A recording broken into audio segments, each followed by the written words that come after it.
Hi, I'm Lisa.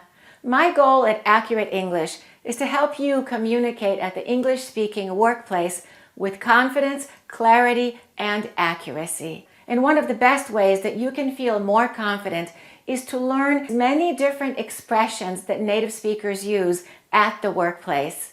That's why I have so many videos on this channel where I interview native speakers talking about their jobs.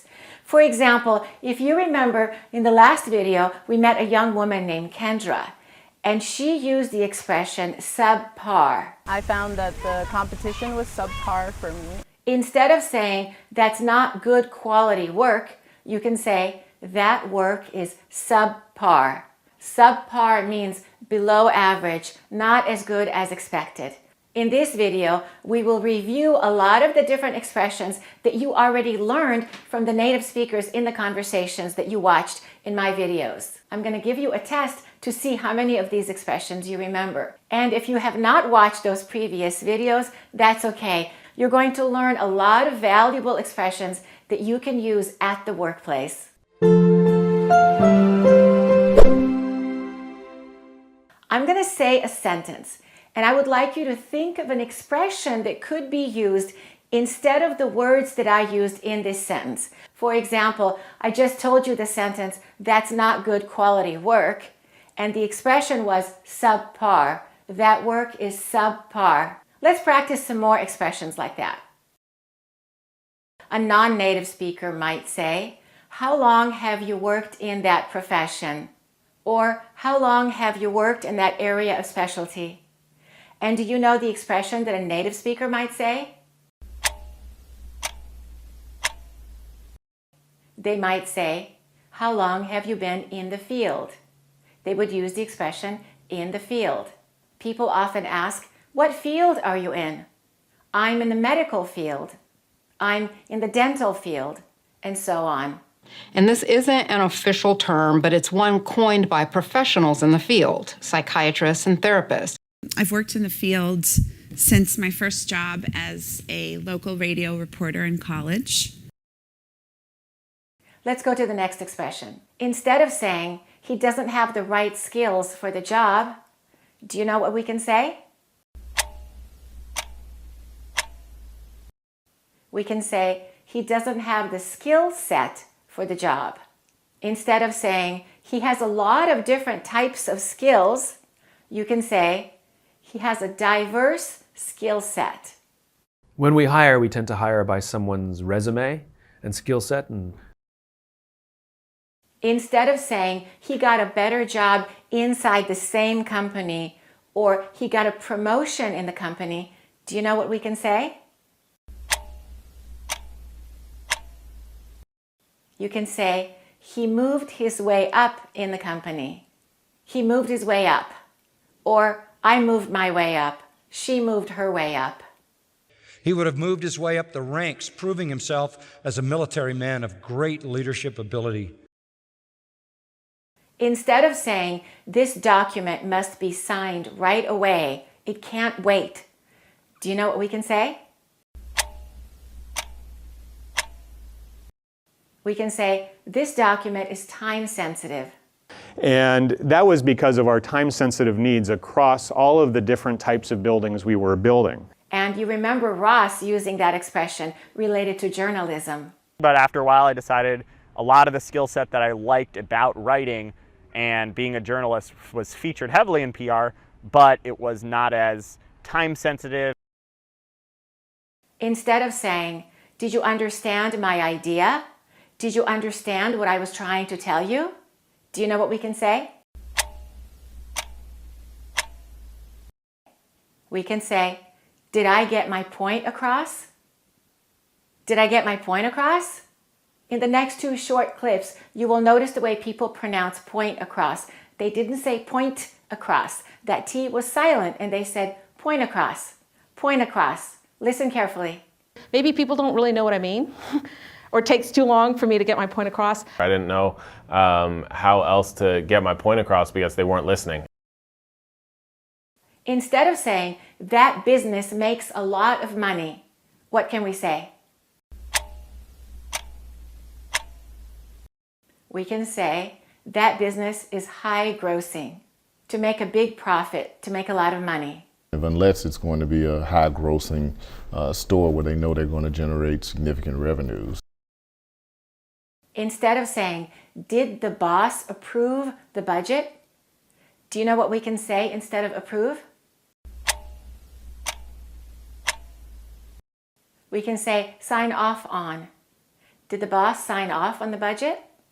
Shauna would almost need like her boss's approval to sign off on something that she wants. Is that right?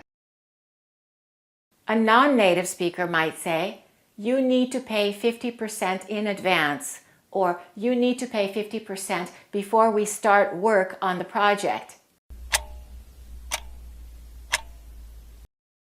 But a native speaker might say, you need to pay 50% up front. They would use the expression up front. This means you have to pay up front at the very least for an editor, cover designer, and formatter. Well, that's right. They pay up front and gain in the long run. At the workplace, a non-native speaker might say, let's figure out a way to spend less money. And a native speaker might say, let's figure out a way to cut costs. You should explain how exactly you'd cut costs. Let's listen again to how former President Obama said you'd cut costs. He didn't say you would cut costs. He used the contraction, you'd cut costs. You should explain how exactly you'd cut costs. Repeat after me, you'd cut costs. Instead of saying their business is becoming very successful, you can say, their business is taking off. You can also say, things are taking off for me. Things are improving in my life. I'm becoming more successful. Let's listen to how some people used it in the past tense, took off. A rally that really took off after the presidential election. Things really took off for me, and now I want to give you the same opportunity. Instead of saying, our company has existed for 30 years. What can we say instead of the word existed? Our company has been around for 30 years. We've been around for 30 years. This technology has been around for a long time. Or it's new. It's only been around for a few months. Instead of saying, he talks to people easily and he has good social skills, what can we say? We can say, he's got good people skills. He's got people skills. What made you good at your job? What made you a good consultant? I think it was his people skills. Let's watch that clip again and let's listen to the way he said made you. He didn't say what made you. He said what made you. What made you good at your job? What made you a good consultant? What made you good at your job? What made you a good consultant? I think it was his people skills. Instead of saying the plan to start construction is still not decided, it's still not determined, what else can you say? You can say the plan to start construction is still up in the air. Up in the air, undecided, uncertain. Instead of saying, let's continue with our original plans, let's not change our plans, what can we say? We can say, let's stick to our original plans. Let's stick to our plans. Instead of saying, they changed their mind about the project, what can we say? We can say, they backed out of the project. They backed out of the project. I hope they don't back out of the project. But he never backed out of a debate 2 days before it was scheduled to be held. How about the next expression? Instead of saying, let's start the project, let's not delay it anymore, what can we say?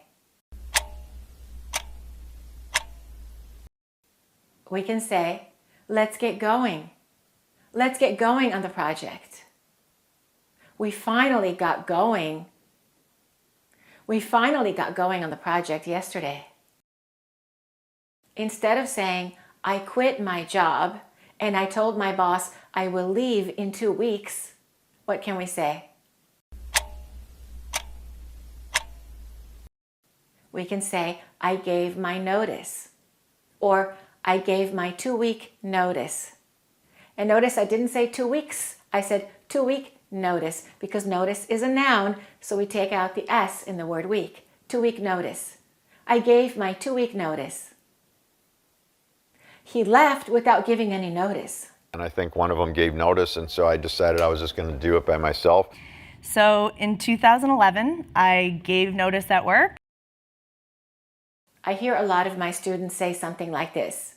I work every second Saturday. Or they say, I work 2 Saturdays per month. But do you know what native speakers say instead? They say, I work every other Saturday. I work every other Saturday. Or every other weekend. Or I exercise every other day. We don't say every second day. Every other day. We go there every other year. So don't say every second. It's every other. Instead of saying, we're not making any progress, we're not improving, what can you say? We can say, we're not getting anywhere. We're not getting anywhere. How about the opposite of that idea? When you are making progress, when you want to say, we are finally improving, we're finally doing well,